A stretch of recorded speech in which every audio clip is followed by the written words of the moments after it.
tayo mag-secret file, ay ilike mo muna ang video na to at mag-subscribe na sa aming YouTube channel. Don't forget to click the notification bell para hindi ka nahuhuli sa latest episode ng DJ Rocky's Secret Files.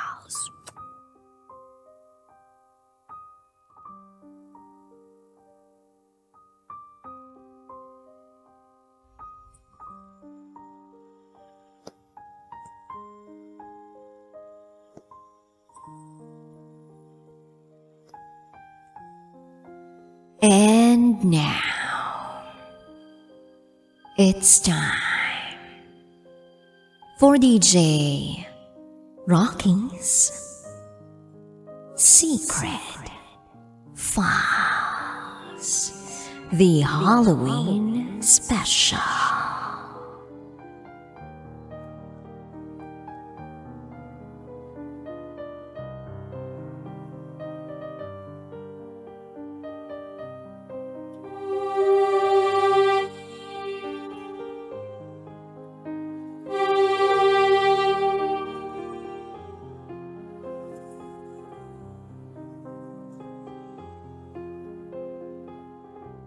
Andiyan na siya.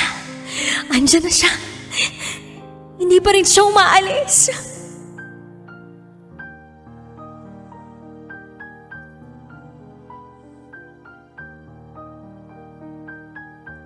Hi, DJ Rocky.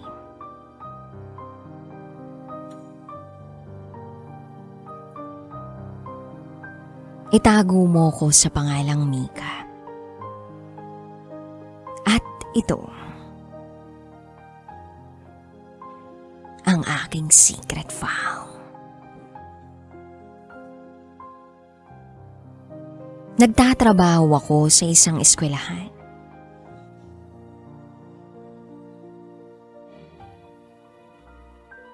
At may isang araw, na sa faculty room, ay nag-usap-usap ang mga guro tungkol sa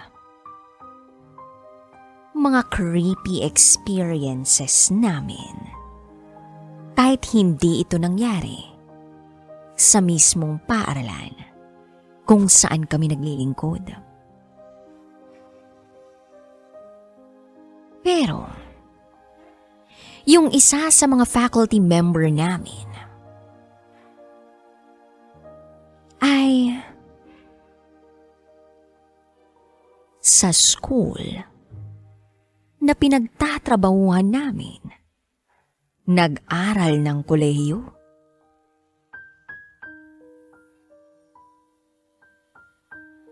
Bali yung school ay nag-offer from kinder to college. At etong faculty member na to ay nag-aral sa eskwelahang pinagtatrabahuhan namin from kinder to college. At ang sabi niya, na marami raw kababalaghan ang nangyari sa school.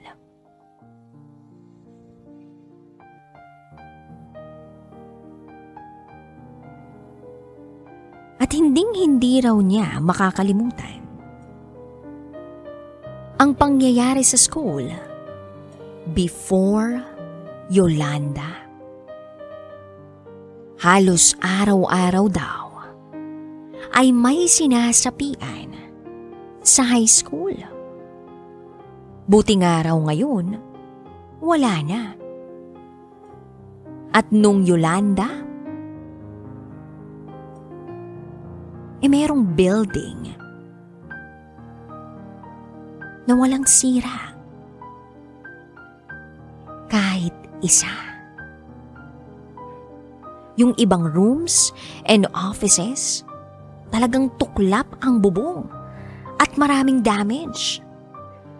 May insidente pa nga noon na yung mga trabahador, stay in sila, bali sa isang classroom sila natutulog. At ayon sa mga trabahador, kada 2:00 ng madaling araw, meron silang maririnig na tunog ng katok sa glass ng pinto. Yung pinto kasi ay gawa sa kahoy, pero may parte ng pinto na may square glass. At pagtitingnan daw ito ng mga trabahador, makikita nila ang isang madre na nakaitim at may hawak na kandilang nakatingin sa kanila. Pero ilang segundo raw ay aalis na ito. Sa ganung oras, kadalasan, nangyayari yun. Hanggang sa bubuksan na raw nila ang pinto. At titingnan nilang maigi yung madre na may hawak na kandila na hindi nila akalaing nakalutang pala. Sinundan nila ito ng tingin hanggang sa bigla na lang din itong nawawala kapag nakakarating na sa pinakadulong building ng grade 11. Sabi naman ng isa pang faculty member na itago natin sa pangalang Fria, basta dun daw sa building na yun, naroon ang palipat-lipat na elemento. Hindi nila ma-explika kung ano ito.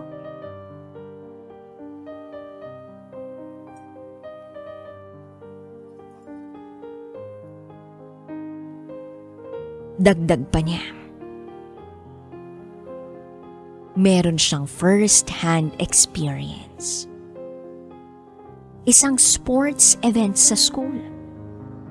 May iba't ibang booths. May love, movie, photo, singing, playing, horror, booth at marami pang iba. Bago yung last day ng event, isang nakapangilabot na pangyayari ang naranasan ng mga taga-horror booth.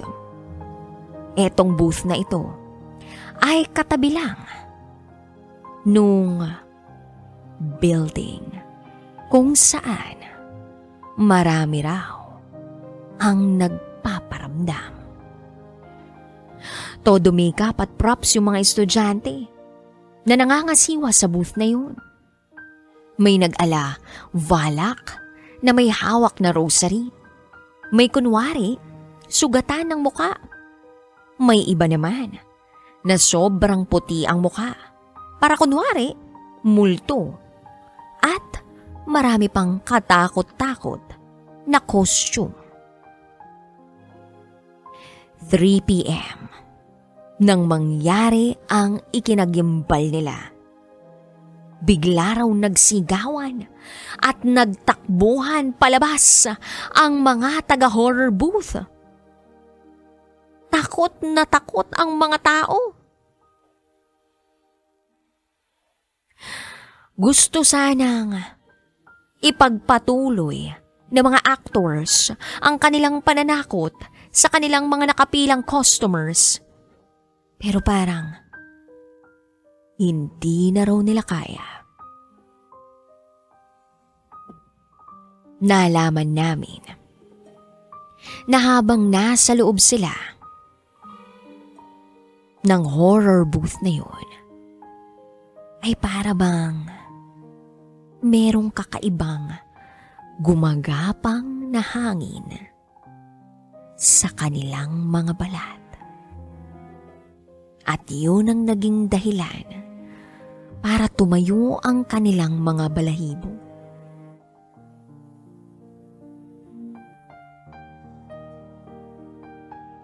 Yung isang estudyante, para raw may naririnig na bumubulong sa kanya at sumisit-sit, papalapit ng papalapit sa kanyang tenga.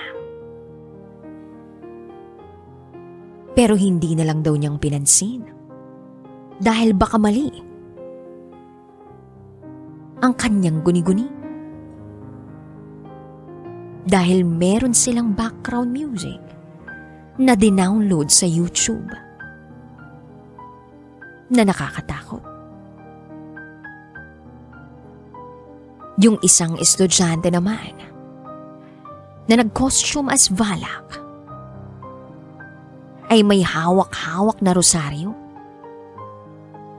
Kaya lang, naramdaman niya na parang may humihila sa kanyang hawak-hawak na rosaryo. At nung buksan niya ang flashlight, biglang tumambad sa kanya yung madring nakaitim na sinasabing nagpapakita sa building na malapit sa horror booth.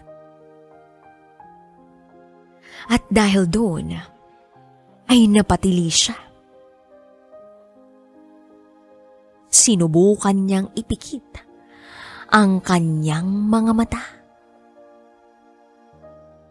Pero nang mabitawan niya ang flashlight at nalaglag ito sa sahig, ang kanyang mga kasama, estudyante sa loob ng horror booth, ay nagulantang sa nakita nila.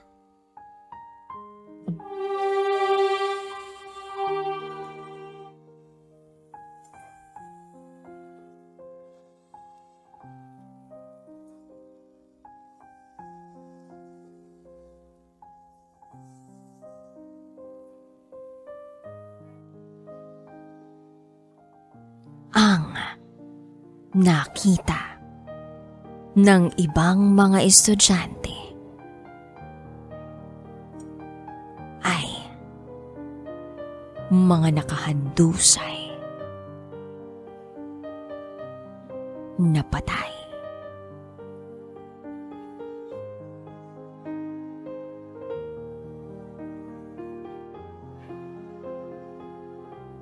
Puno ng mga dugo sa kanilang katawan.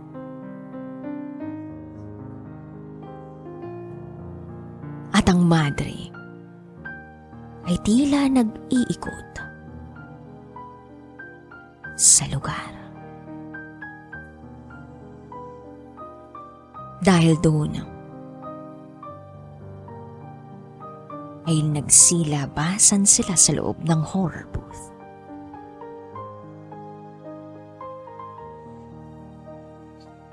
Hindi na nila ipinagpatuloy ang horror booth dahil baka ano pa ang mangyari. Sa loob kasi ng horror booth na yun ay napakadilim.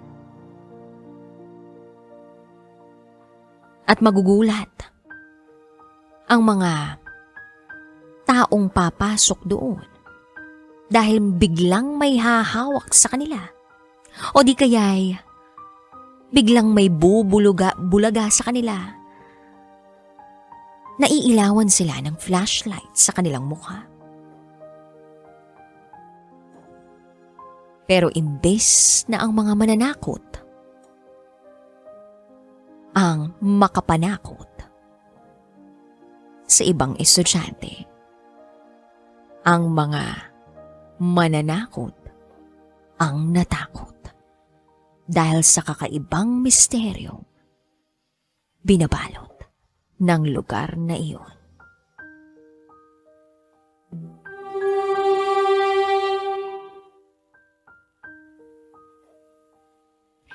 Ilang linggo ang nakalipas simula nang mapagkwentuhan namin ang mga horror stories na yun, ay may naikwentong muli ang isa sa mga faculty members. Ito raw ay experience ng isa niyang estudyante.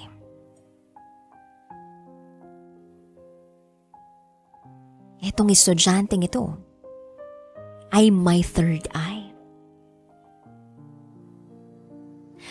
At dito na namin nakumpirma ang lahat.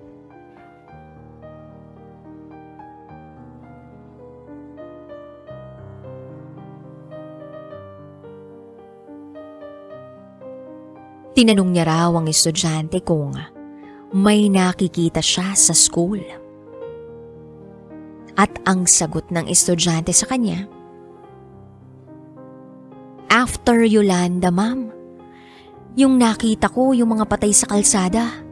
Tapos parang bumabangon. Pero malalaman mo na kaluluwa na kasi iba yung itsura eh. May iba na sugatan. Pero dito sa school, oo, may nakikita ko. May mga madre.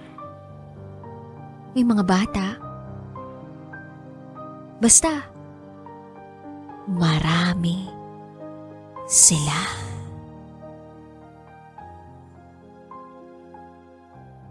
Dagdag pa ng estudyante. Umiiwas na lang daw siya ng tingin pag nakakakita siya ng mga ligaw na kaluluwa. Ayaw raw niyang makipagtitigan dahil natatakot siya na masundan siya pauwi.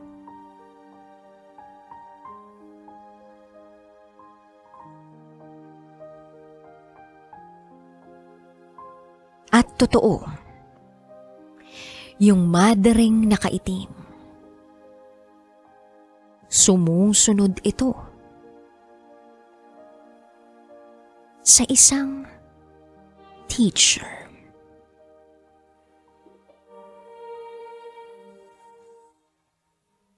At dito na ako kinilabutan ng matindi.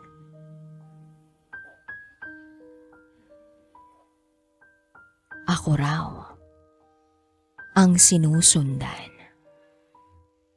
ng madreng nakaitim.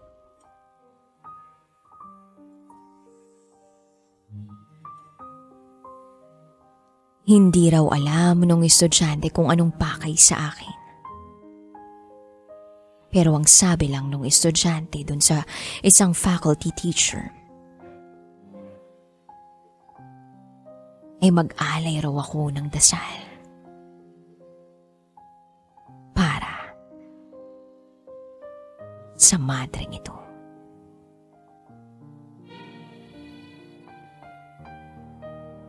DJ Rocky, pagkatapos kong marinig ang kwentong yun, ay dumiretso ko agad sa simbahan. Pagkatapos ay nagpa-bless ako kay Father. Kakaibang kilabot ang naramdaman ko nung araw na iyon na nalaman ko mula sa isang faculty teacher na sinusundan pala ako ng madreng nakaitim. Kaya ikaw, kabisyo, na nakakaramdam ng bigat sa katawan at tila malamig na hangin araw-araw. Kumausap ka rin ng taong may third eye. Baka sakaling malaman mo ang katotohanan na meron palang sumusunod sa'yo o umaaligid-aligid sa'yo. Sa ngayon, DJ Rocky, wala na akong nararamdaman na kahit ano. Dahil lumipat na rin ako ng ibang paaralan para makapagturo. Hanggang dito na lang po. Muli, ako si Mika. At ito ang aking secret foul.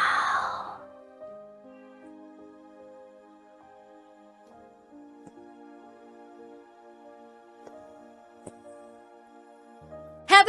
Bago tayo mag-secret file, ay ilike mo muna ang video na to at mag-subscribe na sa aming YouTube channel. Don't forget to click the notification bell para hindi ka nahuhuli sa latest episode ng DJ Rocky's Secret Files.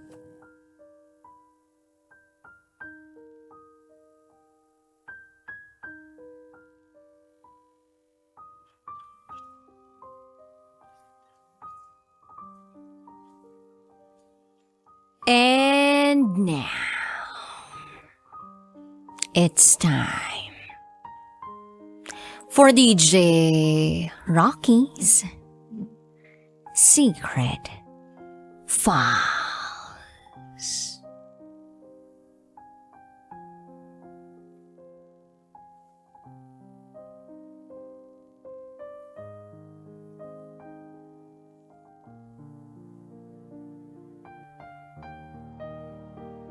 Ang bata niya pa. Pero kinuha na agad siya.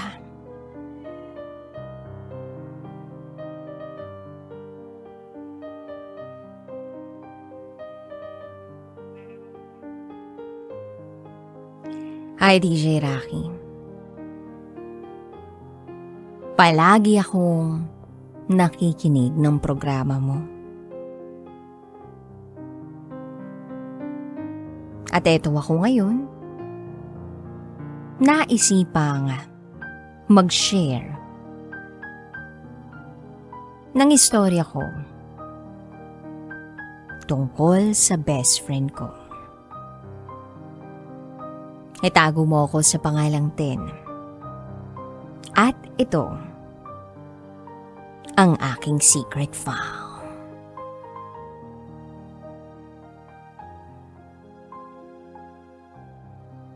Lahat naman siguro tayo merong kaibigan.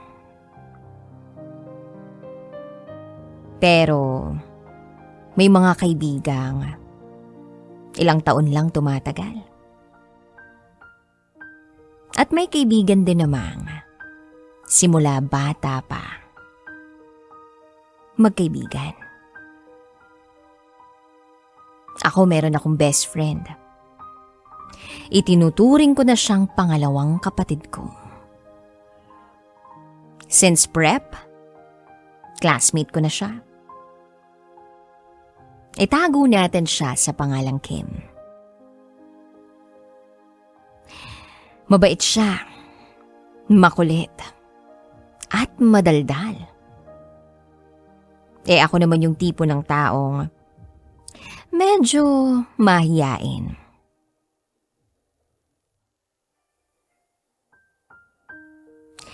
Palibhasa,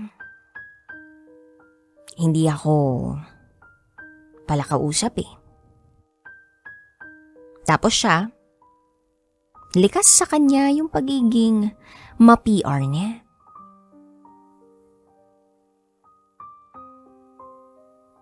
Unika iha siya. Hindi niya kasama sa bahay ang mommy niya dahil nasa abroad. Ang kasama niya, yung daddy niya at yung lola niya. Ang dami naming pinagkukwentuhan. Open book na ang buhay namin sa isa't isa. Then tumuntong kami ng high school. Hindi na kami naging magkaklase. Pero okay lang. Tuloy-tuloy pa rin ang pakikipag-communicate namin sa isa't isa. January 2020. Magdedebu ako noon. Nag-chat ako sa kanya. Sabi ko sa kanya, syempre invited siya. Then sabi niya, gusto mo? Ako na lang mag-makeup sa'yo. Sabihin mo sa mama at papa mo Gift ko na sa'yo. Yung ako ang magme-makeup sa'yo. Then sabi ko, wow, sige sabihin ko lang sa parents ko. Thank you ha.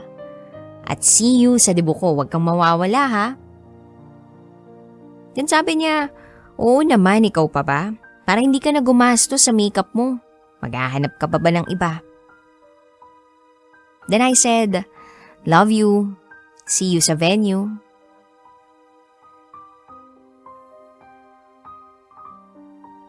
Then fast forward.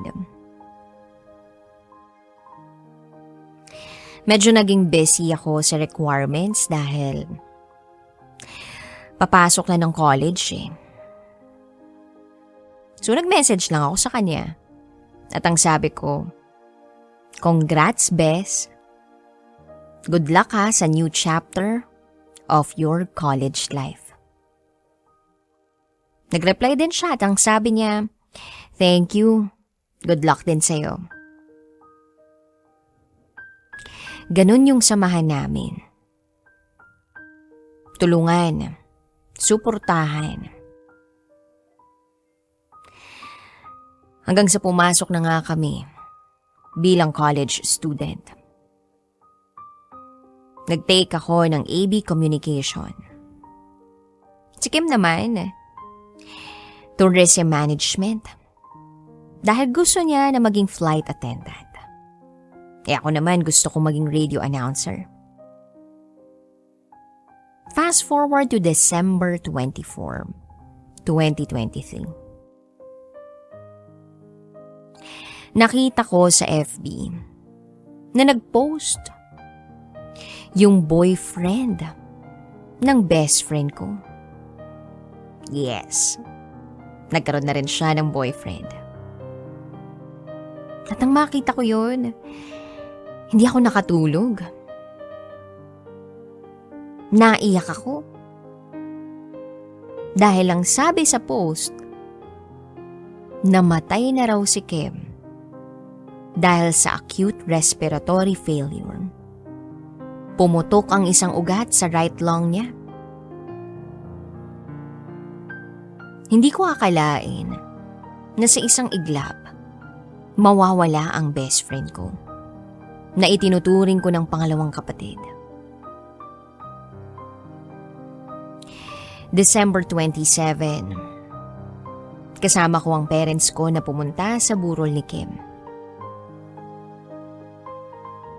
Nilibot ko ang mga mata ko sa paligid. Pamilyar ang mga taong nandoon. Classmates namin nung elementary. At yung mga classmates niya na nakikita kong pinopost niya sa social media. And then nakita ko yung mommy niya. Kakauwi lang from Singapore. Pagkakita ko pa lang sa mommy niya, ay tumulo na ang mga luha ko. Nagyakapan kaming dalawa.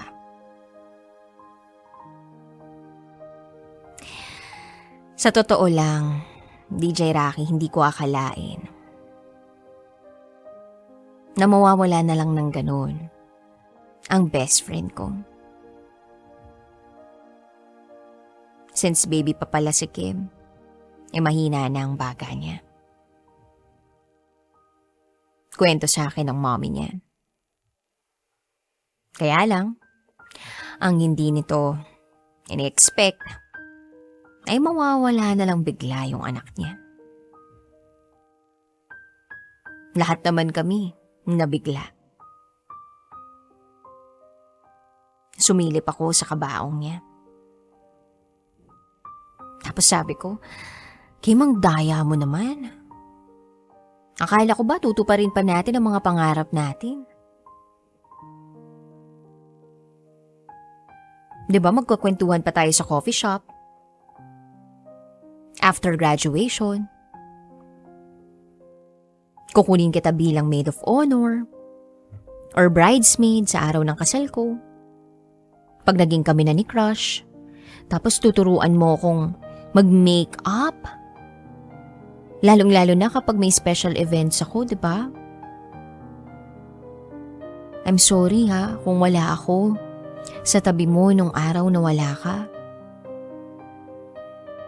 I'm sorry kung hindi kita nailigtas nang mawalan ka ng malay sa banyo. Nasamahan sana kita. Sorry. Kung hindi ko nasabi na may gusto ako sa boyfriend mo. Basta, masaya ako kung ano mang meron sa inyong dalawa.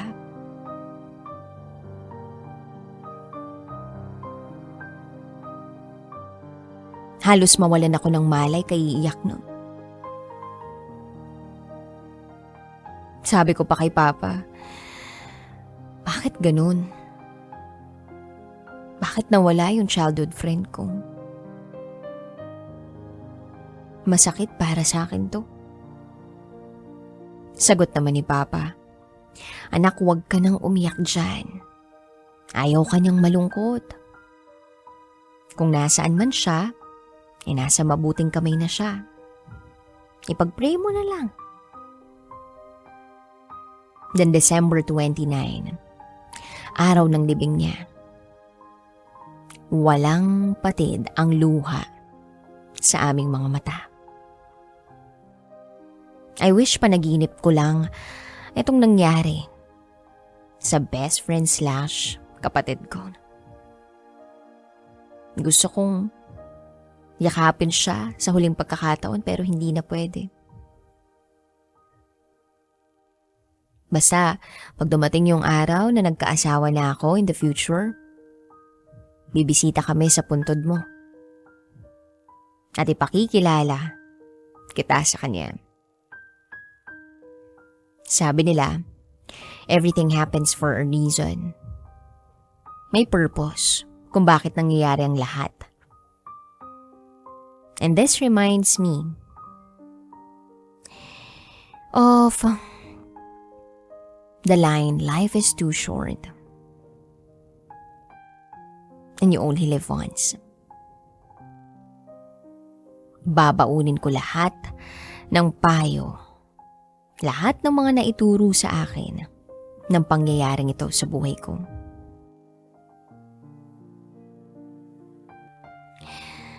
Thank you, Kim, sa pagiging parte ng kabataan ko.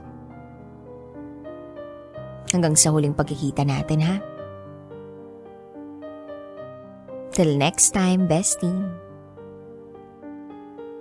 Hanggang dito na lang po. Muli, ako si Ten. At ito, ang aking secret file.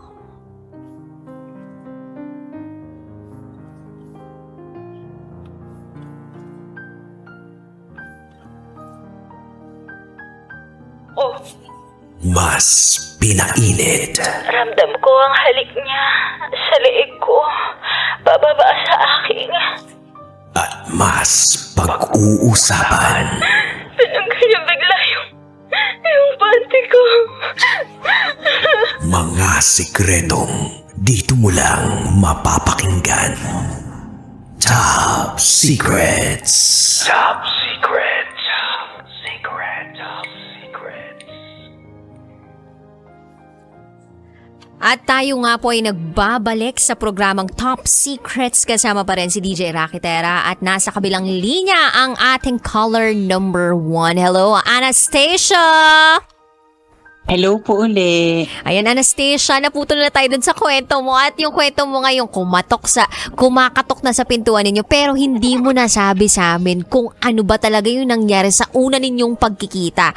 Pag ganyan ba na nakilala mo lang through a dating app, nag-uusap ba muna kayo kung anong background ng mga pamilya ninyo, ganon, o diretsahan na agad, haplos-haplos na ganon? Nung nag-uusap kami sa app, may konting background lang. Anong work, anong ginagawa, mga ganun lang. Mhm. Tapos kung ilang taon na siya. And by the way, he is younger like 10 years sa akin. If you Yes. don't mind me asking, ilang taon ka na? Ay, birthday ko po sa Thursday. 40 na po. Really? Mm-mm. Parang sa voice mo, parang hindi. Parang ka lang nasa late 20s. Ano po? 11? Late 20s naman. Late 20s. Yung makatotohanan. Oh, so meaning, nasa 30s to. Or 30 talaga siya. 30 talaga siya. Wow. Mm-mm. Okay. So, ibig sabihin, active na active pa yan. Yes. Okay. So, nag-usap kayo tungkol sa edaran ninyo, sa konting family background, anong ginagawa ninyo sa buhay. So, after nun, ano nangyari? So, pumasok na siya sa kwarto. In-invite mo Tapos siya? no- Wait lang, in-invite mo siya? Ay, ha? In-invite mo na siya, o tara, pasok sa kwarto, ganun. Dire-diretso lang siya. Dire-diretso lang. Sa bahay, ganun. Okay. Pero at that time, I feel na na-prepared ko na yung sarili ko. Nakapag-toothbrush na, nakapaglinis na ng kuweba, at saka okay na, mabango na yung katawan, ganun. Nakapag-hot bath pa. Ay, bongga naman ng half bath.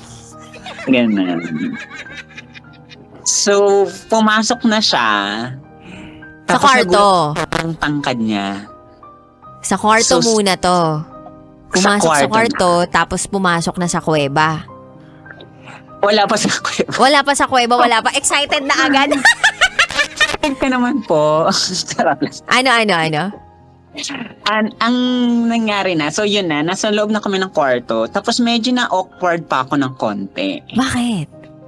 Kasi parang, hindi ko alam kung anong gagawin. Kasi parang ang tangkad niya, parang ang gwapo niya kasi sobra, ganun. Tapos, tinanong niya ako, so, ganun lang. Tapos sabi ko, shall we go? Gumanon lang ako. Tapos nun, yun na, lumapat na yung mga labi namin. Wow. Anong feeling? Ang sarap. Dumating talaga ng bonggang-bongga yung mga labi niya sa labi ko. Oh. Habang nagmamadali kaming naguhubaran na ng aming mga saplot. OMG! Ano yun? Tinutulungan yung isa't isa na magtanggal ng mga saplot? Yes. Syempre hindi naman nabago sa iyo yung ganong eksenahan, diba? Correct. Pero ano yung difference nitong guy na to compared doon sa mga na-date mo in the past or naging ka-eme mo in the past? Sausage. Okay, so nung tumambad na sa'yo ang sausage, German/Scot, British, sausage na to, as in nalula ka? Nalula ako, tapos bigla akong naalala yung isang tinatago kong toy sa bahay. Ganun kalaki. If you don't mind us asking, ano yung parang bagay na pwede mong ihalin tulad dun sa size na nakita mo?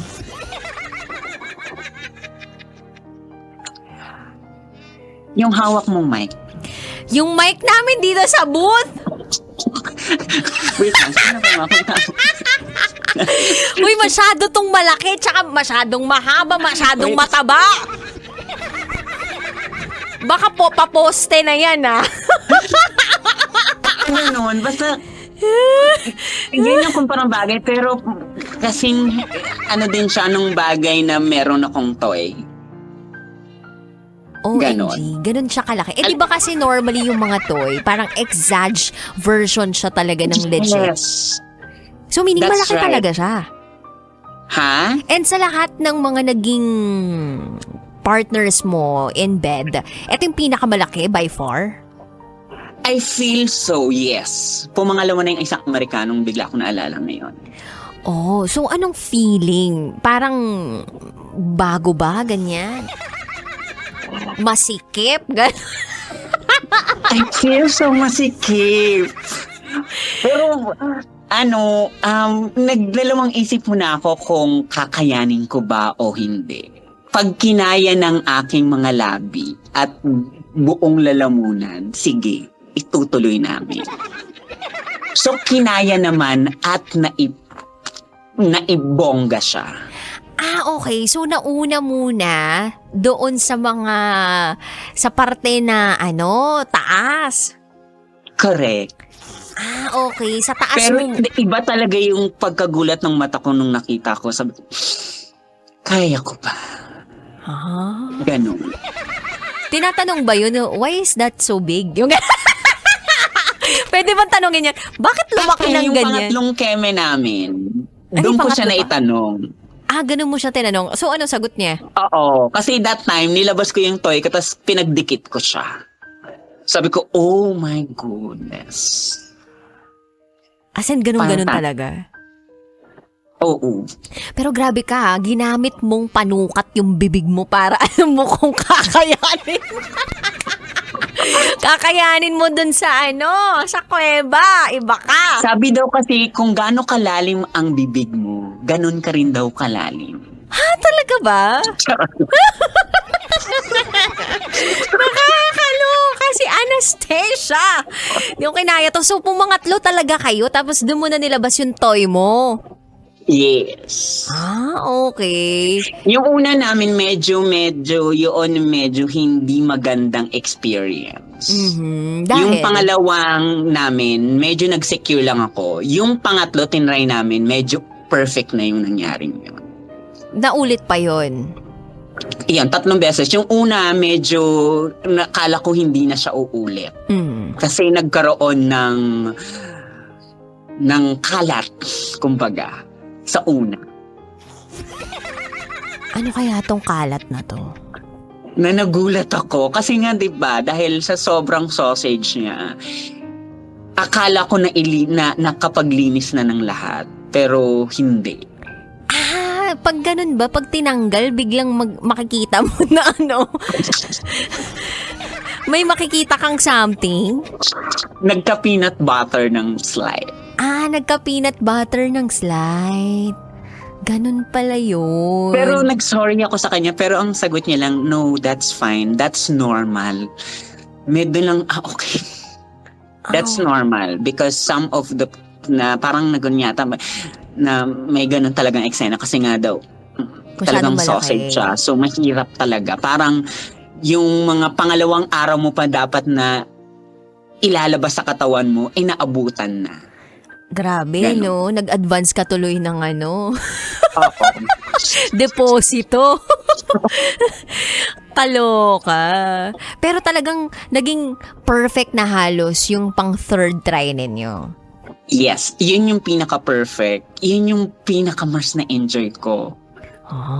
Pero ng bongga. in terms of... Kasi bukod sa pagkain ng sausage niya, kumain din siya. Sa'yo? Kumain din siya. Yes. Di nasiyahan ka rin. Yes. Nag-give and take kayo, ganon. Yes. Nagsukatan din kayo, ganon. Yes. Okay. Pagkatapos nun, ano nangyayari? I mean, Ang saya lang. nagayayakapan ba yung mga ganyan o bigla-bigla na lang umaalis? Bigla lang umalis. Parang after, I'm trying na magkaroon ng small talk. Pero, hindi. Actually, ni-invite ko pa nga siya sa birthday ko. Actually, yung huli namin, palipad siya sa bansa nila para lang magbakasyon. Pero kasi, apart from that, may business siyang asikasuhin. And birthday niya din ng month ng July din. So, dun siya nag-birthday. Parang sinabi niya, babalik din siya ng July 19. Na eto na nga po. Kanina, meron akong pinuntahan. Okay. Nakita ko siya. Minessage ko agad siya. Sabi ko, I saw you. I was in the tricycle when I saw you. Tapos yun. Nag-reply din naman siya. Ang reply niya sa akin is that, yes, I'm here now and I have a lot of things to do. Tapos in-invite ko siya sa birthday ko. Pero sabi niya may gagawin ata siya. Pero sana nga etong days na to, makapag-blow tayo ng candle. Big candle. Charot. Big candle para masayang-masaya ka sa birthday mo. Kaya lang sanabi niya na busy siya. Nag-expect ka ba Na-busy sa siya. kanya? Na anong expectation? Na parang Anong more than more than what's happening to you guys, biglang magkaroon kayo ng romantic relationship din. Mutual kami doon sa una naming mga exchange messages. Ano? Na hanggang lang kami. Hanggang doon lang. Bawal ma-in love. Hanggang doon lang. Hanggang doon lang. Oo. Okay. Ayoko din kasi parang medyo meron nga siyang mga fear sa mga Pinay. Bakit? Actually nga, tinanong niya sa akin nung una, are you okay with a white person? Sabi ko, yes. Why are you asking that? Tapos ang sabi niya, because I feel that na parang ma-take advantage daw siya. Parang mga ganong eksena. Bakit kapag nagkaroon na ba siya ng karelasyon na Pinay? Kasi hindi ko rin sure, pero parang ang sabi niya is that kapag puti daw kasi, akala nila sobrang yaman. Kaya marami raw parang pumapatol, ganyan. Kaya sabi ko sa kanya, ako hindi. Baka ako pa magbuhay sa'yo. Sabi ko, charot lang. Wow! Charot lang. Bilang isang mapagmahal, 'di ba? At laging nagtatrabahong nilalang. Correct. Oh. Kung yung ex ko nga, nabigyan ko ng charot. Huwag na natin. Ano mga nabigay mo? Charot! Ano naman kaya mong ibigay dito kay Chris Evans? Ay, Chris Evans talaga. Kasi ano lang, yung buong katawan ko lang muna sa ngayon. Ayun. So, kailan ang pagkikita niyo ulit? Magme-message na lang siya. Ayoko din naman na yung ako yung magme-message sa kanya na parang magsabi na, okay, let's go, ganyan. Kailan ba birthday mo nga? Sa Thursday po. Uy. Yes, may pa 1,000 pesos ka. Thank you. Advance happy Miss Rocky birthday. Pera. Uy, gusto niyo daw bigyan ng GCash tong si Anastasia o pwede naman. Charot! Charot! Oo, kailangan ko pa ng pang-hotel sa sa Port Barton. Ayun o. Hindi, tsaka napapakinggan tayo sa Love Radio Palawan. So just in case na gusto ninyo na ma-meet in person ang ating caller from Puerto Princesa, ang gagawin nyo lang is kunin sa akin yung contact number niya. Oo, para bigyan nyo siya ng GCash. Ba't dadaan pa sa'yo? Hindi, kasi gusto mo ba ibigay ko agad yung contact number mo ngayon dito on air? Ay, wag. O, diba? Yung mga OPT ko, dyan. Yun lang, o, diba? Ayan. So, yan ang top secret ng ating kabisyo na si Anastasia. May gusto ka pa bang idagdag dyan? Wala naman na, pero happy naman ako so far. Happy ka so far. Pero ngayon, nagsa-swipe right ka pa rin. Hindi na. Minsan nakakatamad din kasi. Actually ngayon, yung feeling ko talaga ngayon, parang okay lang ako sa situationship. Ayoko na ng commitment. Parang nakakapagod na nung mag-start ka na naman sa talking stage. Tapos magwawala lang din. Pagod na ako doon. Meron ako mga ganyan ka-situationship. Nangungulekta ako ng ka-situationship. Pag kailangan ko sila kakausapin ko, pero pag wala akong kailangan, di ko kinakausap. Oh, grabe. Expert ka pala pagdating sa situationship. Dapat pala ikaw yung tinawagan namin kahapon. Recently lang naman yung ganoon. Pero kasi parang or baka kasi mahal ko pa yung ex ko. Ah, may ganon. Feeling ko lang kasi ang huling sinabi ko na lang sa ex ko, hihintayin kitang maging single ulit. Ah, meron kasing karelasyon ngayon. Ay, di ko sure. Feeling ko lang din. Okay. So, nag-aabang-abang ka lang talaga. Hanggang kaya ko. Pero baka matsyempohan ka na ma-in love ka naman talaga. Hindi mo naman sinasara yung puso't isipan mo doon sa parteng yun. Medyo sarado. Ah, sarado talaga. Pero ang tanong Mas ko gusto ko kasi yung, feeling ko nagkaroon ako ng pattern. Kung meron man akong gugustuhin lalaki, gusto ko yung parang ex ko. Okay. Gusto mo talaga yung ex mo. Pero, Kasi feeling ko ang perfect niya for me before. okay. Pero, hindi kayo nag-work. Nag-work naman so medyo emotional. Feeling ko na nagkaroon ako ng emotional, yung parang hindi man ako Trauma? physically battered, pero trauma in Okay. Nagkaroon ng Hindi kasi pag emotional nag-aaway kasi kami before, like, siya yung makuda, ako yung tahimik lang. Sa Hindi lagay pala na yan, maganda sa relationship, tahimik lang Tumitiklop ako. ka talaga pagdating sa jowa mo na kapag nag-aaway kayo, siya yung mas maraming sinasabi, ikaw silent treatment ka lang, ganun. Correct. Ganun lang ako. Mali pala yun kasi parang napupuno ka. Tapos wala akong alam kung kanino ko pwedeng idighay yung mga gusto kong sabihin. Hanggang sa parang na-feel ko na lang na parang lumayo na yung loob ko unti-unti. Alam mo na may nag-comment dito. Yung boss namin dito, si Nicole Yala, sabi dito, ay naglalaro na naman si caller ng ganda-gandahan. Sabi pa, yan pala yung naka-move on na. Saan ka pa? Pero may tanong ako, since parang gusto mo na sa life mo na in a situationship ka lang palagi, tsaka sabi mo sa sarili mo, di ba, parang ayaw mo na talaga, tapos close ka ngayon, paano mo napuprotektahan yung sarili mo?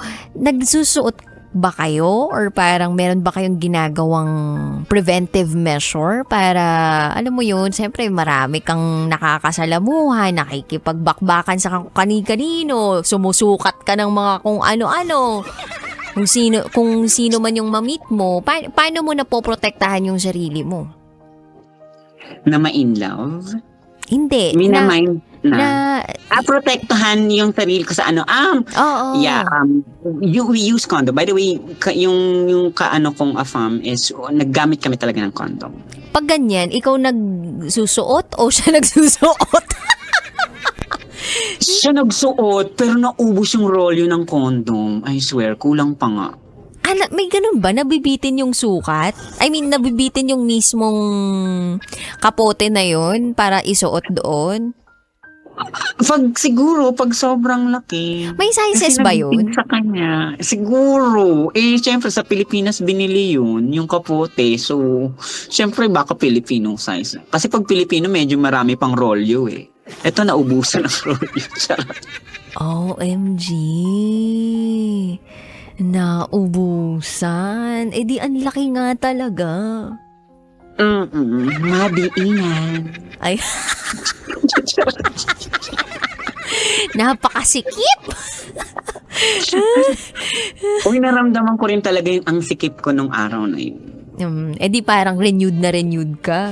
Renewed. Parang ang ganda ko nung paggising ko ng the following day. Oo, fresh na fresh ka, ganon. Oo. Pero tabingi maglakad. Ayan. Pero at least, diba, nagsusuot ka ng ganun o nagsusuot yung partner mo ng ganun para at least kahit papano maprotektahan pa rin sa mga hindi natin inaasahang mga kung anumang mga sakit, diba? Yes, and another thing po, nag-HIV test po ako. And I would like to promote na magpa-HIV test. Hindi ako nahihiyang magpa-HIV test. Mm-hmm. Every 3 months, 6 months, or a year. Mm-hmm. Kasi that's for my own, health. Kung ano na ako. Ang last test ko was, this month. Nung nag-Baguio ako, nagpa-schedule ako sa Baguio. Nice, para magpa-HIV test. Ayan na. Non-reactive naman siya so far. Ayun. At least, diba, kumbaga, may protection kang ginagawa para sa sarili mo, para sa kalusugan mo. Tsaka, kumbaga, responsable ka doon sa mga desisyon at action mo sa buhay mo. Mm-hmm. Ayoko rin kasing pagsisihan siya. And hindi naman din po ako yung parang kung kani-kanino na lang. Yung parang namimili ka rin. Naman, dry naman tayo ng mga 3 months, gano'n. Taray, tagal na nung 3 months para sa'yo, ha? Tama ba? 3 months? Pinakamatagal na bakante, 3 months. Tama. Kasi December, tapos may January ako. Uy, wow, baka may, Tapos May na to. may mga nakaschedule na pala sa'yo, ah. Hindi, parang yun lang. Oo, yun. Ah. Yung isa, January yung isa nung, dyan lang yun sa somewhere. O, diba? Nagbilang na talaga siya. Alam niya, naka-record sa... May listahan po yan. Nakabangko sa kanyang lahat ng mga naganap sa buhay niya. Alam niya kung sino yung pinakamalaki, diba? Sino ang pinakamaliit na palitan, diba? Ano ba? Pinakamalaki para sa'yo ay ang mga taga... British, half German. Ayan. Ang mga lahing German, lahing British. Oh, alam First na time ko this. ata yung ganon na Briton, British, and German. Ayan. Kasi before I had taga-Poland, I think yung tas US. Ay, ang dami Pero yung nakabihag talaga ng puso mo, Pinoy. Pinoy. Tapos sakto lang yun. Minsan nagbabasa ako. Charot lang. Charot lang. Alam na this. Anyway, ang dami na talaga Nakatry ka ng mga Korean, ganyan, ibang I Asian. know. Now Korean, wala pang Korean. Anything Asian, wala. Well, Asian pala yung, yung Indian at saka Arabiano isa. Oh, may ganun. Okay. So, ang top tier talaga para sa'yo ay itong Scottish German. Ay, Yes. British German. Ayan. Correct. Sabi sa akin dito ni Mama Nicole, pwede niya isend sa'yo yung video nung Breton. Kakaloka. Anyway, maraming salamat sa'yo, Anastasia. Baka may gusto ko nang batiin for 5 seconds. Ay, sige po. Oy, binabati ko po lahat ng mga friends ko dito sa Puerto Princesa po na nakikinig sa akin. Ayun. Meron po dyan sa taga-Tagburos. Thank you. That song was brought to you. Kailangan pa bang i-memorize yan? Love Radio. Basic! Hep, hep, hep! Bago tayo mag-secret file, ay ilike mo muna ang video na to at mag-subscribe na sa aming YouTube channel. Don't forget to click the notification bell para hindi ka nahuhuli sa latest episode ng DJ Rocky's Secret Files.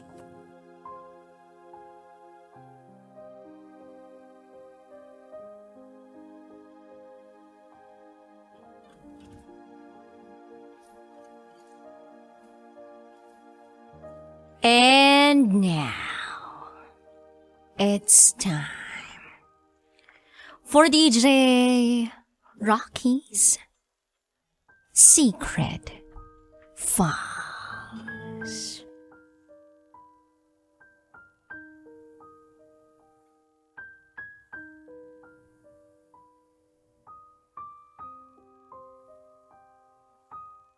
Ang hirap mahalin ng pamilya ko.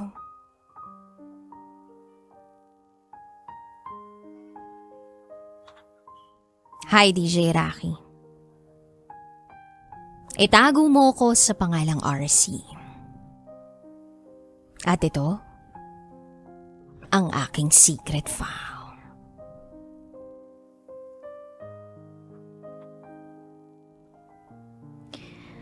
Lumaki ako sa broken family. Naghiwalay ang magulang ko nung 8 years old pa lang ako. Panganay ako. At alam ko ang nangyayari sa mga magulang ko. Ang papa ko ay isang drug addict. Every night, nakikita ko na gumagamit siya sa loob ng bahay namin. Dahil doon, lagi silang nag-aaway ni Mama. Bukod pa roon, seloso si Papa. Na kahit mga pinsang lalaki ni Mama ay pinagseselosan niya. Ganun pa man, kailangang ituloy ang buhay. 3 kaming magkakapatid.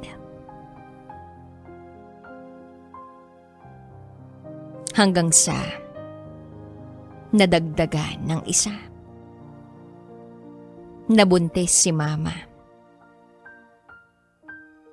At sa pang-4 kong kapatid na yon, ay nagkahiwalay na ng tuluyan sina Mama at Papa. Okay na. Wala nang sakit sa ulo si Mama. Masasabi kong mas okay ang buhay namin kung wala si Papa.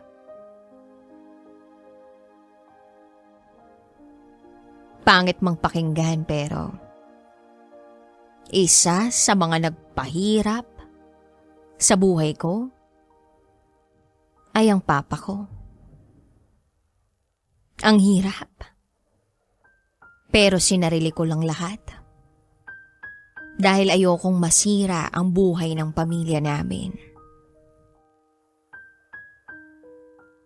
Kaya nung mawala si Papa sa buhay namin, parang nabunutan ako ng tinik sa puso ko.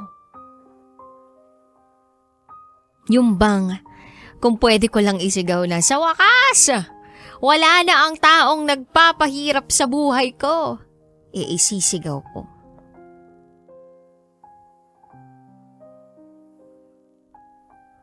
Fast forward, nag-aral akong maubuti.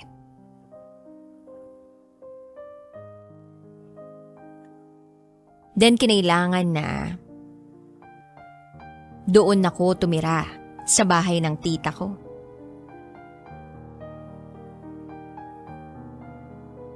Malayo kasi sa school yung bahay naming 3.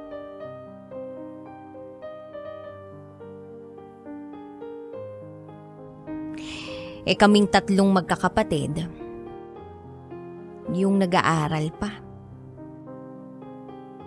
Maraming sakay papuntang school.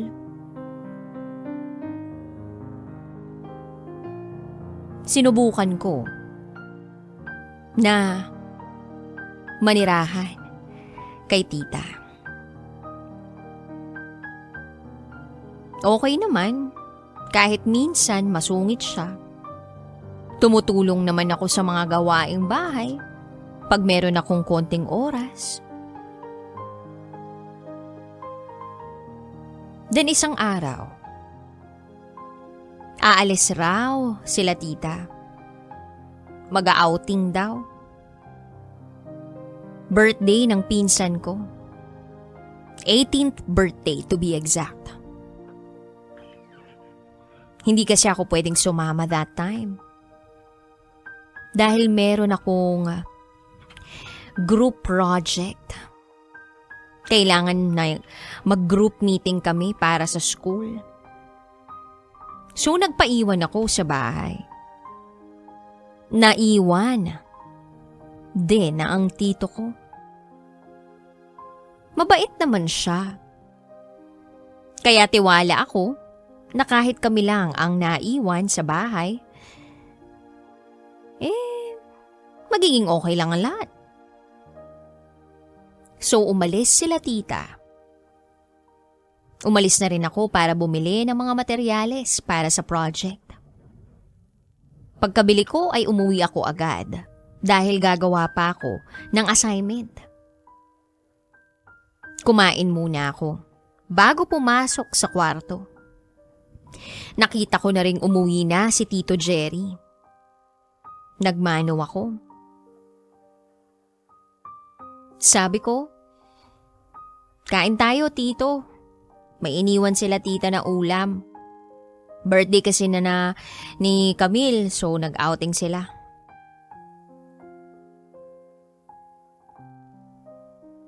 Sumagot naman si Tito Jerry. Sige, salamat, tapos na akong kumain. Nang matapos akong kumain, pumunta na ako ng kwarto. Gumawa ako ng essay. Natapos ko ang homework ko at naisipan kong matulog. Para sa gayon, magising ako ng maaga. 8:00 kasi ng umaga ang group meeting namin, so dapat maaga akong magising. Nasa kalagitnaan ako ng aking tulog nang maramdaman kong merong humahaplos sa mga hita ko. Naalimpungatan ako. Minulat ko ang mga mata ko at nabigla ako sa nakita ko. Si Tito Jerry. Tinanong ko siya, anong ginagawa mo rito, Tito? Nang bigla niyang takpan ang bibig ko. Nagpumiglas ako pero malakas si Tito Jerry. Ang daming pumapasok sa isip ko na kung ano-anong takot. Hanggang sa napaiyak na lang ako. Dahil sa isip ko, baka mapano ako at mapatay ako. Hanggang sa nakuha niya ako. Ang sakit. DJ Rocky, para akong binuhusan ng malamig na tubig na hindi ako makagalaw. Ang tanging nagawa ko lang ay umiyak ng umiyak. Umaga na pero wala akong tulog dahil sa kaiiyak. Inisip ko kung paano ko sasabihin kay mama ang nangyari. Paggising ko ay wala na si Tito Jerry. Bumangon ako kahit hindi ako masyadong makalakad. Dali-dali ako pumunta sa banyo. Naligo ako. Naiyak. Ang daming tumatakbo sa isip ko. Parang gusto kong sumigaw. Hayop! Hayop ang tito ko. Demonyo. Umalis ako ng bahay na yun.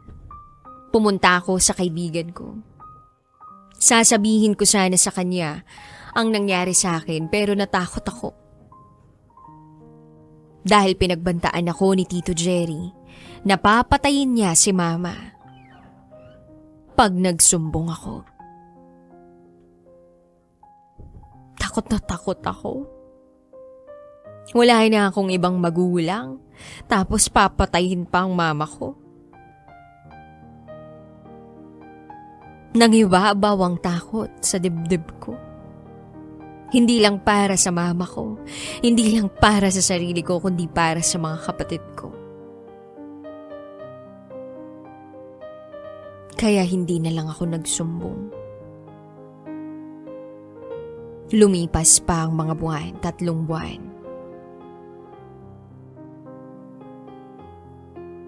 Dumating ang favorite tita ko.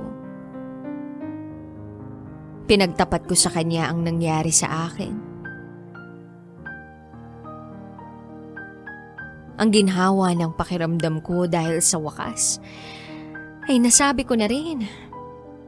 Sa isip ko mabibigyan na ng katahimikan ng buhay ko at mabibigyan na ako ng hustisya.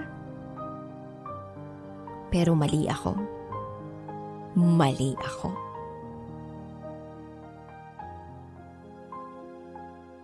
Hindi raw magagawa ng tito ko yun, sabi ng favorite tita ko. Walang ginawa ang pamilya ko.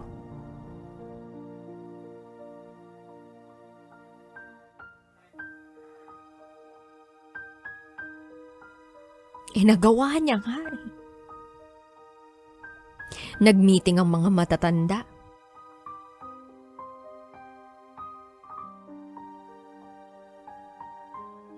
At inulit nila ang katagang. Baka naman nananaginip lang ako. O baka naman gawa-gawa ko lang ito. Hindi raw ba ako napagbigyan sa gusto ko? Hindi raw magagawa ng tito ko yun sa akin. Doon na tumulo ang mga luha ko. Huwag ko raw dadalhin ang kahihiyan sa pamilya namin. Tumigil daw ako sa kalokohan ko dahil hindi lahat yun totoo. Wala na akong nagawa. Natikom ang aking bibig. Hindi ko nakamit ang hustisyang inaasam ko.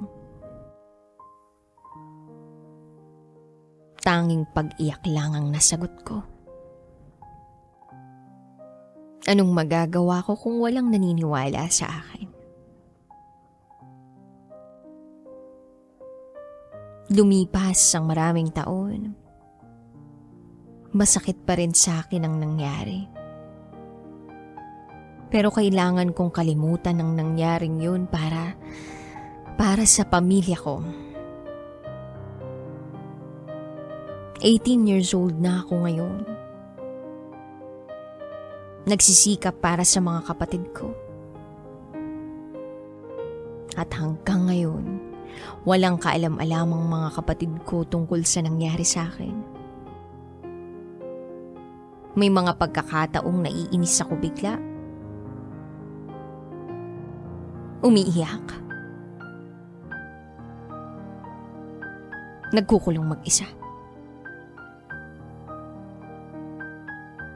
Dahil naaalala ko pa rin yung nangyari sa akin.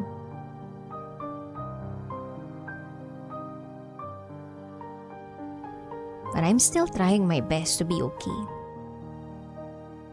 Dahil wala naman akong choice kundi ituloy ang buhay na ito.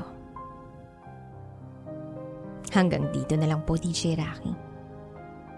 Muli, ako si RC.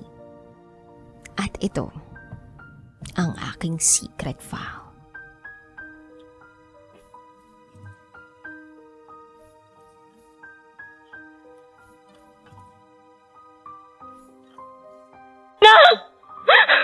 Kapatid lang ako! Mas pinainit Wala siyang kwenta ka ba? at mas pag-uusapan. Nahuli ko ang boyfriend ko at ang ate ko sa kwarto. Mga sikretong dito mo lang mapapakinggan. Top Secrets. Top Secrets. Top Secrets. Top Secrets. Hi Kabisyo, it's me once again, DJ Rakitera, and this is Top Secrets. Ito po ang programa para sa mga kabisyo natin gustong magbahagi ng kanilang pinakatatagong sekreto. And since it's Friday Kabisyo, syempre, rated SPG ang ating mga top secret sharer. Pero alam nyo, itong top secret sharer natin na si Talia, may halong, alam mo yun, kaseryosohanin. At the same time, message to everybody itong kanyang top secret. So, hello Talia, nandiyan ka pa ba? Opo. Hello po. Ayan, sana kahit papaano ay medyo nakapagpahinga-hinga ka, no? Nung tayo yung nagkaroon ng break time, nag-commercial break. Nasa na nga tayo natapos kanina? Yung naramdaman mo.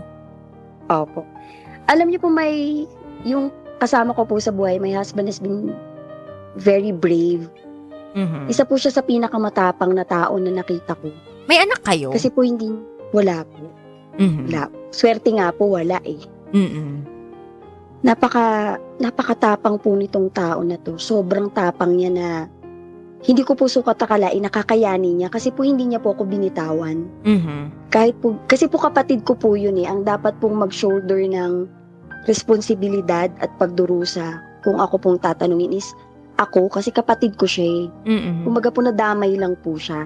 Mhm. Pero alam niyo po hindi niya po ako binitawan.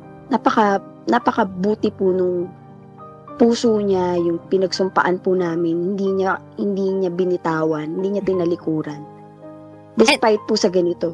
Mhm. You're blessed na magkaroon ka ng ganyang asawa ha. Kasi may iba kapag nandun ka na sa pinaka baon na lupa, hindi ka nasasamahan, 'di ba? Parang sa ginhawa lang eh, parang nakakalimutan yung sinumpaan eh nung nagpakasal.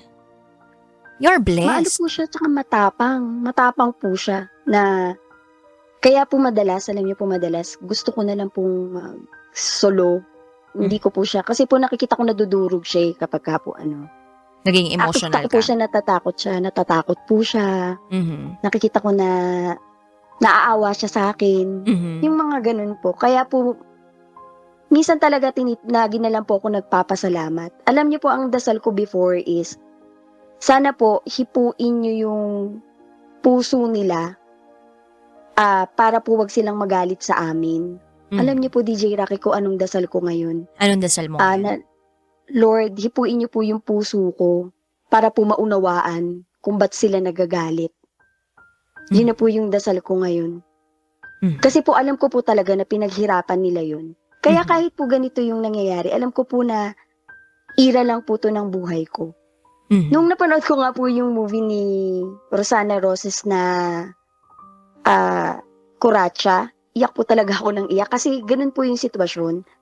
Ang tawag po kasi sa amin is torero. Yun po kasi yung tawag sa mga nag-show, couple show. Mhm. Torero po ang tawag. So, yung sa ganun pong kahirap na sitwasyon, parang lagi ko pong kailan matatapos, Mhm. paano, wala na nga po kong maramdaman ni kapag ka po may kaharap akong mga Mhm. viewers. Parang naging normal na sa'yo kasi nga, trabaho na ito para sa'yo eh. Nakakatakot nga po kasi normal na siya. May Parang balak ka bang, tinitake ko na siya normal. may balak ka ba na pagkatapos mo mabayaran lahat ng utang mo, titigilan mo na to? Sa ngayon po, opo. Yun po talaga yung goal ko para po magkaroon po ng katahimikan yung husband ko, Mhm. yung mga nagmamahal sa akin, yung mga pamilya ko. Sino lang Gusto ko nakakaalam po nito? Wala po, kami lang pong mag-asawa. So, hindi alam to ng iba mo pang mga kamag-anak at hindi rin ito alam Hindi ng pamilya ng asawa mo. Hindi po nila alam. Dalawa lang po kaming nakakaalam. Wala bang nagkaroon ng idea na ito yung ginagawa mo? As in, wala pa. Na parang, uy, napanood kita sa ganito. Uy, nakita kita sa ganito. Uy, may profile ka pala sa ganito. Meron bang ganon na chance? Alam mo niyo po, yun po yung isang dahilan kung ba't po ako tumawag sa inyo para i-share. Kasi po, masyado na siyang mabigat. At meron po nakakaalam sa mga tao Sino na to? pinagkakautangan namin. Ginagamit na po nila yun against me. Na sinasabi po nila na ikakalat nila. Mhm. Alam niyo po sa akin po kung ako lang po. Kasi po handa po ako nung pinasok ko talaga eh. Mm-mm. Buo po talaga yung loob ko. Yun nga lang po yung husband ko po. Ayaw ko po siyang Madamay. madamay. Kasi po kaya ko pong sarili, kaya ko po. Kaya ko pong pasanin kasi handa po talaga ako. Kaso po ito pong tao na to na dinadamayan lang niya ako, hindi niya ako binibitawan. Na ano po ako sa kanya, nahihiya po ako. Para po madamay siya sa ganitong klaseng kahihiyan. Kasi alam ko po talaga nakakahiya. Etong nakakaalam na pinagkakautangan ninyo, nag-threat sa'yo na kapag hindi mo pa siya binayaran ng ganitong amount, ipapakalat niya na o kinalat na ba niya? Nagsimula na po siya na mag-PM po sa mga friends at sa iba pong pinagkakautangan namin. Hindi niya ba Actually po, naiintindihan yung na brother ko po, yan yung ano ginagawa nyo para mabayaran sila? Sabi po nila para daw po magtanda, actually po sinabi niya po sa brother ko Mhm. na nang-scam sa akin. Mhm. At ang masakit po doon, ang opinion po ng brother ko, alam niyo po kung ano, ito po isa po to sa pinakamasakit. Ako na daw po ang pumili nito dahil marami pong maayos na paraan daw. Wow, coming Hindi niya from po him. ako maintindihan. Hindi niya po ako maintindihan na mabigat na po yung sitwasyon ko. Kasi yung pera po kasi, siya po yung mga pera pong nakuha niya sa pagkakaalam ko po ginagamit niya. Ako po yung pera pong nakuha niya sa under my name and under my business. Nasa kanya. Kaya po talaga wala akong hawak na pera kahit po konti. Sa kanya ko po narinig yung ganun po na ako po ang pumili. Napakasakit po nun kasi po ni sa hinagap ni sa pangarap, hindi ko po naisip na magkakaganito po yung buhay ko. Hindi po talaga. Pero tuloy-tuloy ako, tuloy-tuloy po ang buhay, araw-araw po yan. Wala pong oras. Tuloy-tuloy po, pagka po may tumawag sa akin, tinatanggap ko. May action Kasi steps ka ba? tumal eh. May action steps ka ba para ma-contain kung ano man yung nalaman nung isa sa mga taong nakadiscover na yan yung nagiging trabaho ninyo? DJ Rocky, wala na po akong magagawa eh. Kasi po nauunawaan ko po kung ba't po siya galit. Pinilit ko po talagang unawain sa utak ko. Hindi ko rin naman po pwedeng i-hold yung payment ko sa kanya kasi po magiging personal na po yun. Ang nasa isip ko na lang po, siya na po ang magdadala nun. Kung sisirain niya ako, gusto ko lang po siyang bayaran. Gusto ko lang po talaga silang bayaran lahat. Lahat po talaga sila, gusto ko lang po silang bayaran. Kaya po, may timeline ganito. ka ba? May timeline ka ba? Parang base sa computation mo and sa flow nung pera na pumapasok sa inyo ngayon, mga kailan kaya ito palagay mo? Parang, hindi ko po talaga masabi kasi po, ano po kasi to may pagka-illegal. Kaya po hindi ko rin po masiguro kung gaano tatagal. Kasi po kahit po tumagal ang kalooban ko dito, hindi ko po alam kung may magsusuplong sa akin or kung paano po ba, kung may magkakagusto pa po ba sa akin. Kasi po dito po, pagka po napanood ka na po nila, hindi na po sila babalik. Siyempre po ano naman, bago naman. Kasi po may kakayahan naman po silang magbayad. So, bago naman, ibang tao naman. Iba naman ang panonoorin namin. Unless nga Hindi yung naman- benefactors mo. Opo, yung benefactors ko po na regular clients. Pero syempre po, kasi po may mga sabit po yung DJ Rocky, kaya po hindi pa rin po yung sigurado. Pagka po nahuli yun, nahuli po ng misis yun, putulo po yun agad. Kaya, Normally, wala yung mga kliyente mo taga anong bansa ba? may iba-iba po. Pero yung may gusto po kasi sa body type ko is Americans eh. May mga ano po yan, meron pong ganitong lahi, ganito po ang type na gusto nila. May mga preference Tinuro po kanya-kanya. Apo, tinuro po yun sa agency.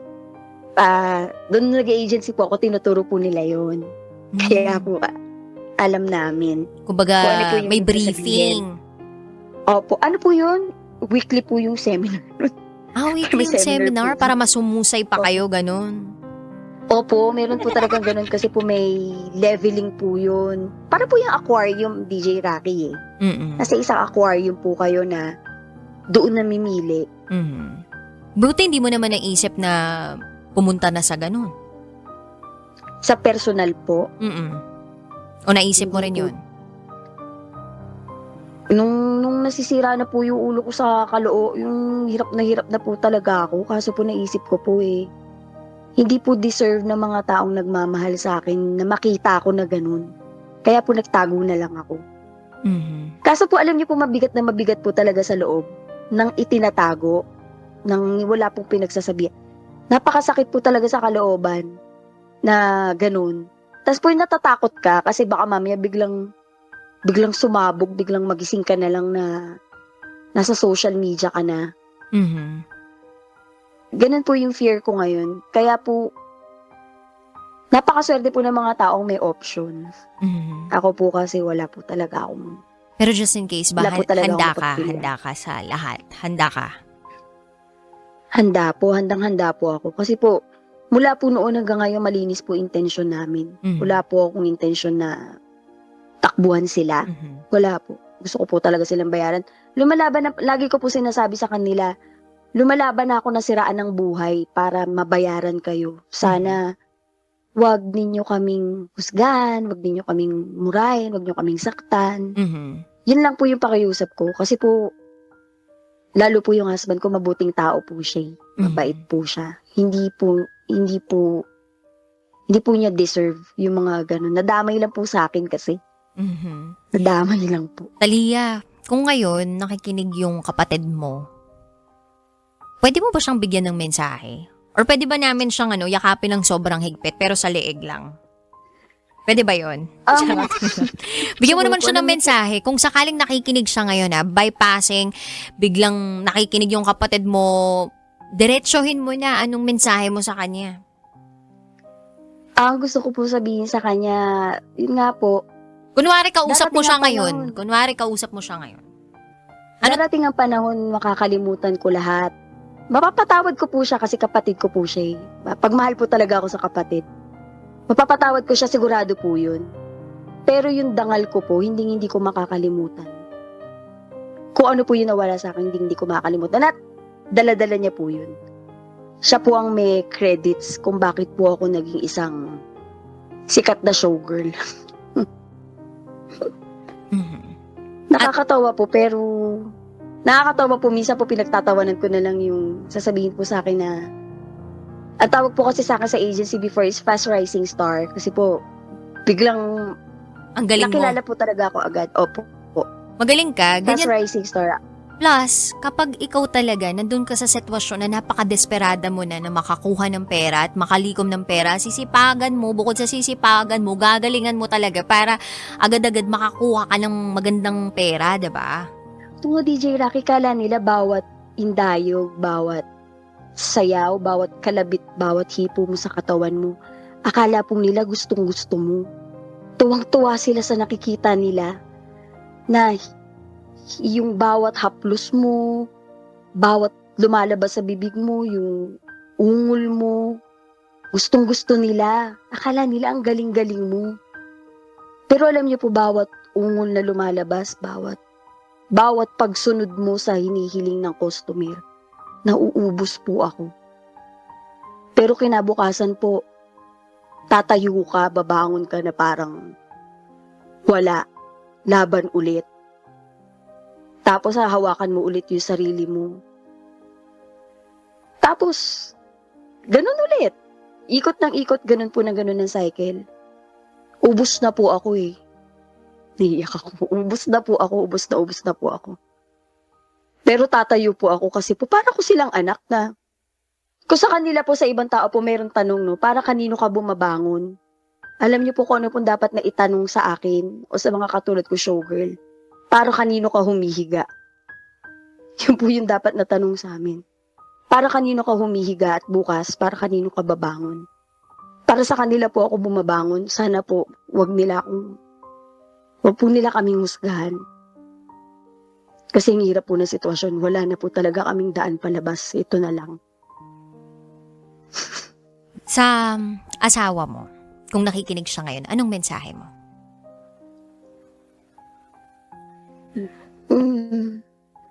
Nagpapasalamat ako, sabi nga nila, di ba, sabi sa Bible, ang kayamanan ay namamana sa magulang, pero ang mabuting asawa ay regalo ng Diyos. Nagpapasalamat ako dahil tayong dalawa yung nagkatagpo. Tsaka pasensya ka na din kasi pasensya ka na, nadamay ka. Salamat di mo ko binitawan, di rin kita bibitawan. Kahit sa ang impyerno ko magpunta, sasama ako.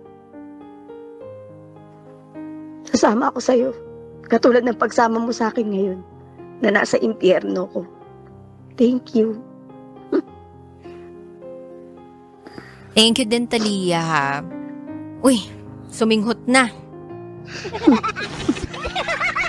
Salamat po. Malaking kagaangan po sa kalooban ko na i-share ko po yung storya ng buhay ko. And hugs to you. Isang mahigpit na yakap sa'yo sa buong katawan mo, pero isang mahigpit na yakap sa leeg dun sa kapatid mo. Opo. Sana gumaan talaga yung nararamdaman mo. No judgment at all. Ang gusto lang namin ay mapabuti ka, maging maayos yung buhay mo, and at the same time, matupad lahat ng pangarap mo. At kung pangarap mo ay makaahon dyan, naway matupad ito. Sana yung mga nanonood ngayon, nakikinig ngayon sa atin, sabay-sabay tayo magdasal ha, na maging maayos yung lagay ng ating top secret sharer. Dahil ramdam naming lahat ang iyong malinis na intensyon, ang malinis mong hangarin na mabayaran mo lahat ng iyong pinagkakautangan at nang makaahon na sa pagkalugmok na ito. Opo. Ayan. Thank you, Talia. Maraming salamat po.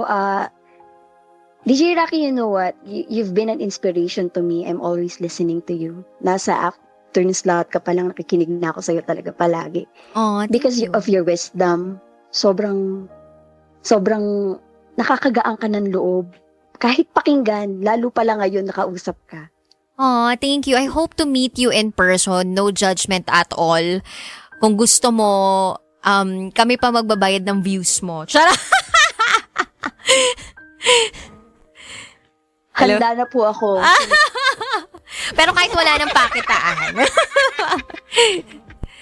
Yeah, but Talia, yeah, I hope to meet you in person, ha? Tsaka sana talaga umayos na yung lagay na meron kayo ngayon. And salute sa husband mo at lalong-lalo na sa'yo because hindi lahat ng tao nakakasurvive sa ganyang klaseng sitwasyon. Alam mo yung parang nakakabaliw. At ewan ko ha, siguro meron lang din akong opinion about mga ganitong klaseng trabaho. Kapag sarili mo lang naman yung ginagawan mo ng kasalanan at wala kang taong ibang inaapakan, that's okay. Kung gagawa ka ng kasalanan mo sa sarili mo na lang, diba? That's okay. Kasi, Opo. At least walang tinapakan tao, totoo. wala kang tinakbuhan. Totoo. Kung bagay ikaw nga, magbabayad ka pa at nagbabayad ka pa nga ng pinagkakautangan ng hindi mo naman kasalanan, diba? Ikaw lang yung humaharap. So, saludo talaga sa'yo. Saludo. Thank you. Thank you, Talia. God bless and good night to you. Good night. Maraming salamat po. At yan po ang ating, wait lang, hindi bagay yung yung background song natin eh. Oo, may konting SPG yung ating napakinggan kanina. But it was more of an inspiring kind of call, no? Inspiring kind of story. Sabihin na natin na sa mata ng ibang tao, hindi yun okay. Hindi yun malinis. Like, yak, diba? Bakit ka gagawin ganyan? Yung dangal mo, kumusta naman? You're being paid as a sex worker online. Grabe naman yan. Ang dami pa namang mga malilinis na paraan para ikaw ay kumita ng pera. Yung kagabi, diba sabi ko, marami namang paraan eh. Marami namang paraan. Yung malinis na paraan.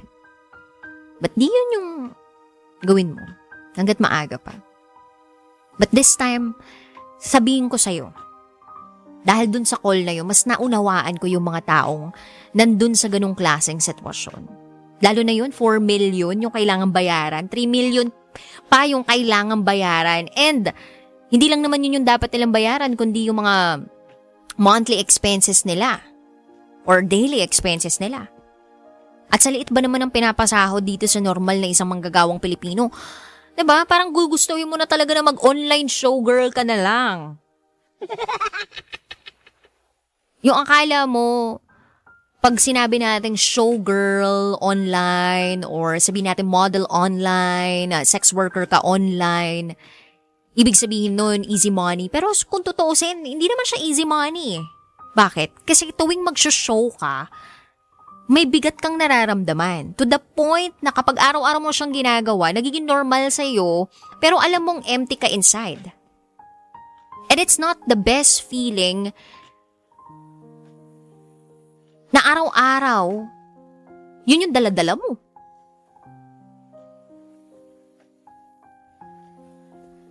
So, respect to those people na yun yung hustle.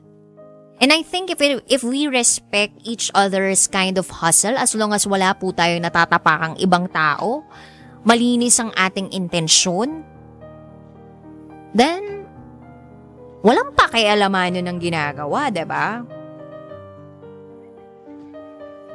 Tsaka kung papipiliin nyo nga ako ng kasalanan, mas gugustuhin ko na magkaroon ako ng kasalanan sa sarili ko kaysa magkaroon ako ng kasalanan sa ibang tao.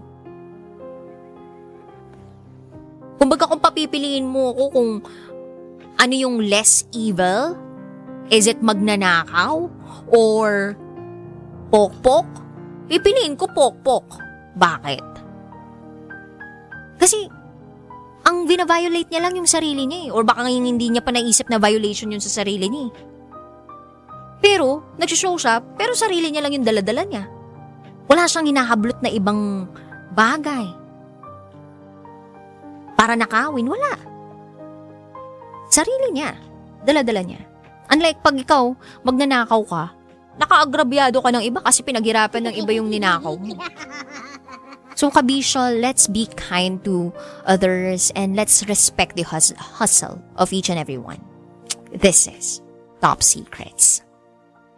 That portion was brought to you by Youth Advance. Walang kasi. Kailangan pa bang i-memorize yan? Love Radio.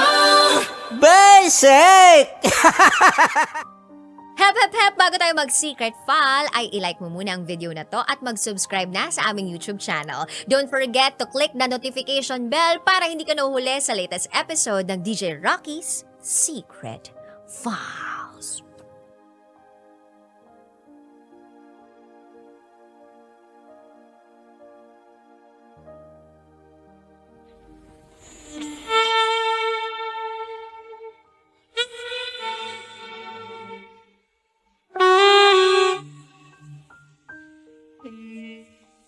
And now, it's time for SPG.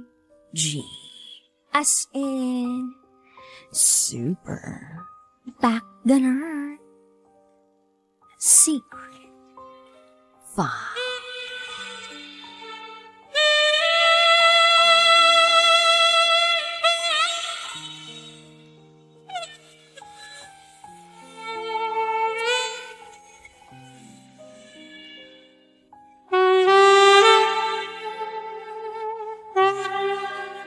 Amoy itlog na bulok.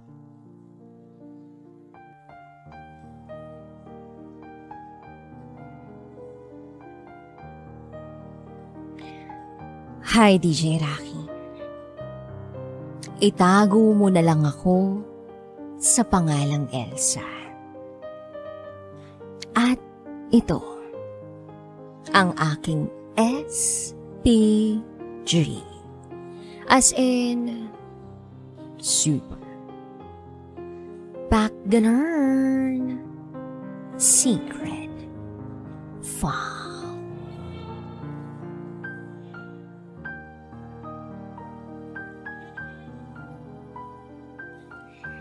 Isa po akong graduate student na nagre-rent ng apartment. Shared spaces, kumbaga. So, meron po akong roommate na itago natin sa pangalang Dina.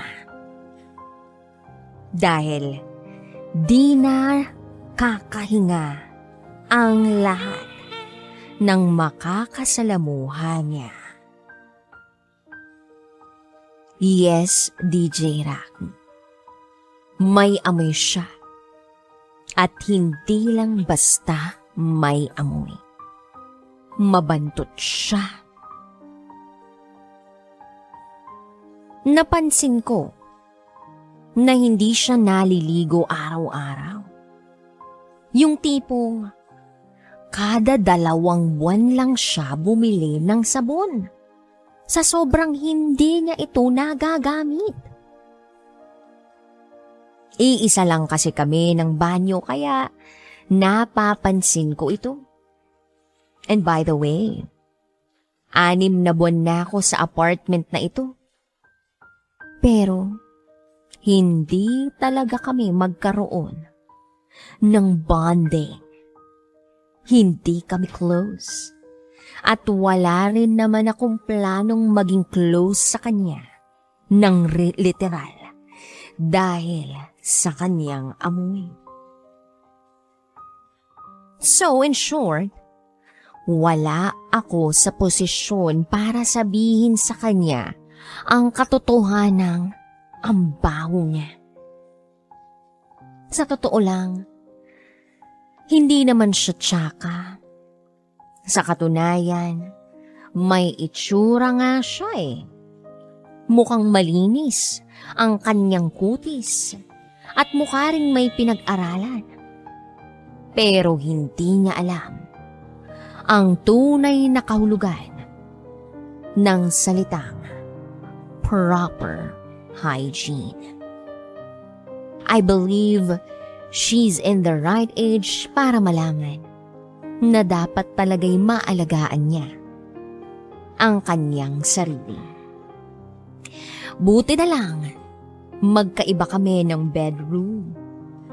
Magkatapatan nga lang ang rooms namin. Share kami sa sala, sa kitchen, sa dining, at sa comfort room.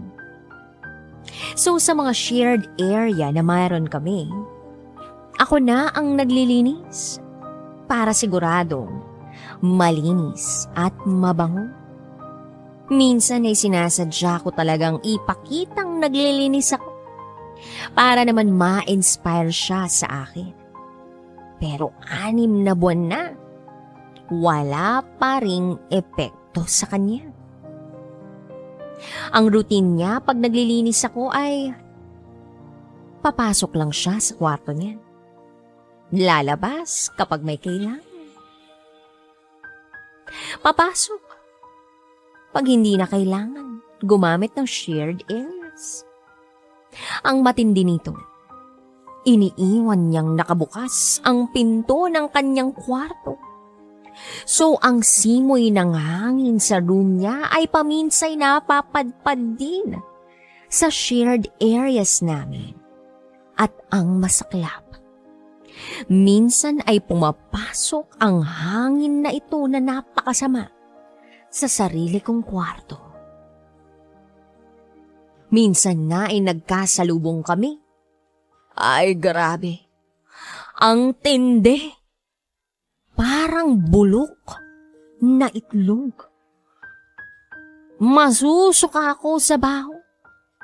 Hindi naman sa pagiging OA, pero para siyang amoy baktol.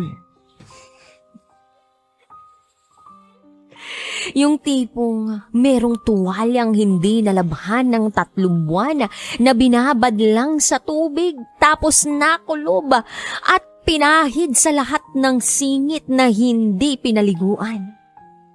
Ganun ang amoy.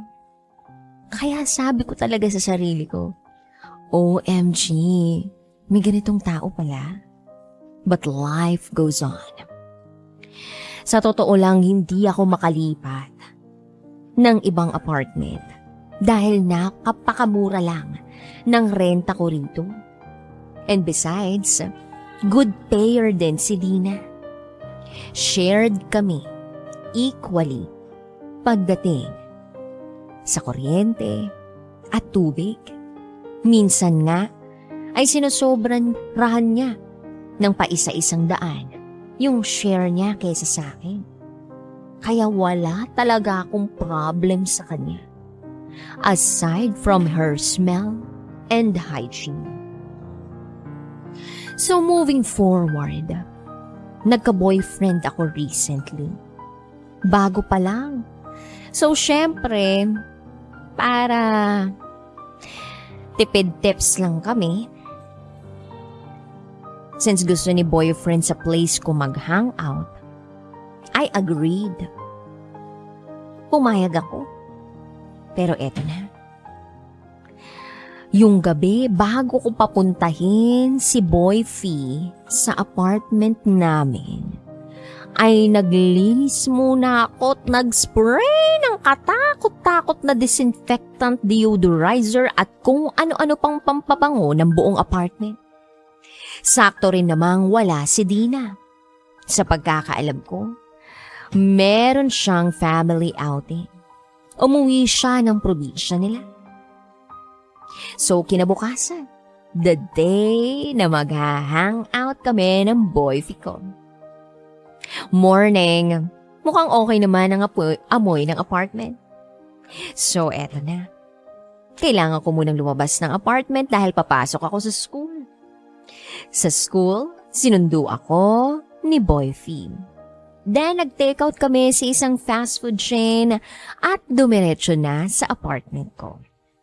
Pagpasok ng apartment, pagbukas pa lang ng pinto na oh my gosh ako. Dahil naramdaman ng buong katawang lupa ko at lalong-lalo na naamoy ng ilong ko na dumating na si Dina.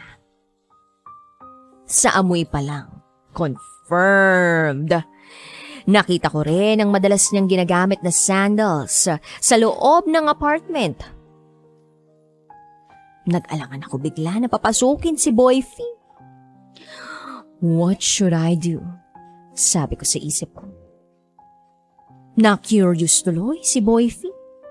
At tinanong ako, may problema ba? Ba't nahinto ka?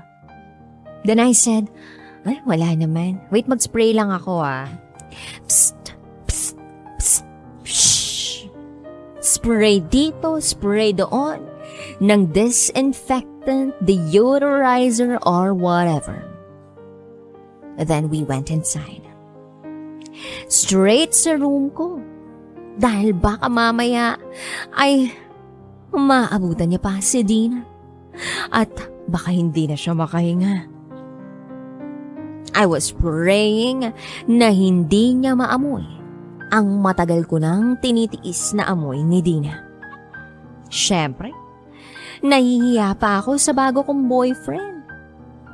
Medyo matagal-tagal din kasi akong walang boyfriend. So eto na. Nasa loob na kami ng kwarto ko. Nanood kami ng movie. Then eventually, gumalaw na si Boyfie. Mukhang sasabak na siya sa gyera.